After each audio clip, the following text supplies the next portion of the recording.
The visual direction for this game is very different. With each game, we try to really reinvent the series and really take it a huge step further in just the visuals, graphics, everything about the game. And a lot of that is a direct reaction to the previous game. So Oblivion was more kind of standard European fantasy, and with Skyrim we wanted to do something, that kind of same feel wouldn't fit for this game. We want to do something that you were living in Skyrim. It is different. It is the home of the Nords, so everything is based off that. With Skyrim, we've come up with something we sort of internally call epic reality. And what that means to us is it's dramatic views wherever you go. With every landscape region in the game, we try to make it look amazing and unique. But definitely the landscape overall is something that we're pushing to get you that sense of epic reality where you really are amazed at this world you're walking through. The character design in this game has been one of our biggest features we wanted to improve. We really tried to take that in a whole new direction and put a lot more of our effort into the look and feel of the characters. Each race is much more unique than they have been in the past. We want you to look at the races and clearly say, oh, I know, that's a Redguard, that's an Imperial, that's a Nord, that's a Breton. You can tell the differences between all the races. All the races are back.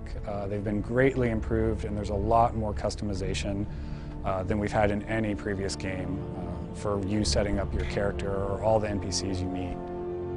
There's new systems for allowing decals and scars, face painting, and just a lot higher resolution assets for generating all the characters in the game. We really look to improve the creatures in this game.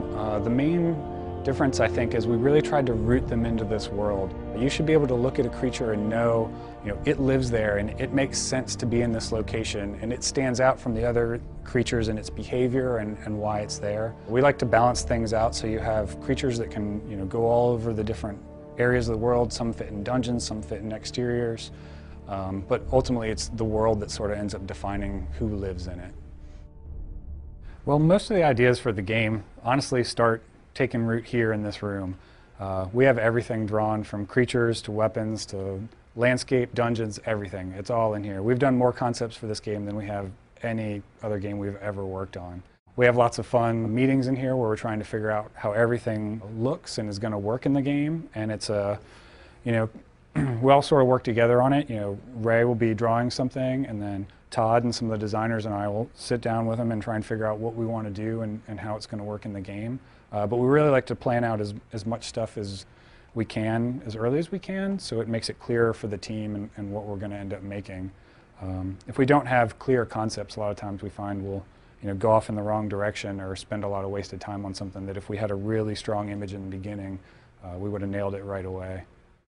So the concept piece Ray's working on right now is one of the statues of a god in the game. And he starts with a rough sketch like this in Photoshop, and then eventually layers it up until we're happy with it and know the look of it. And then once it's completed, we'll pass it off to, in this case, one of the character artists, and they'll start modeling it immediately.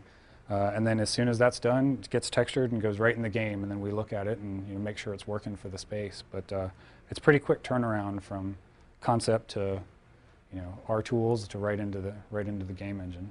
We spend a lot of effort trying to make sure, like, all right, well, if we're making this sword or we're making this statue, what is unique about it to Skyrim, and why does it fit our world as opposed to just being, a random fantasy sword or statue?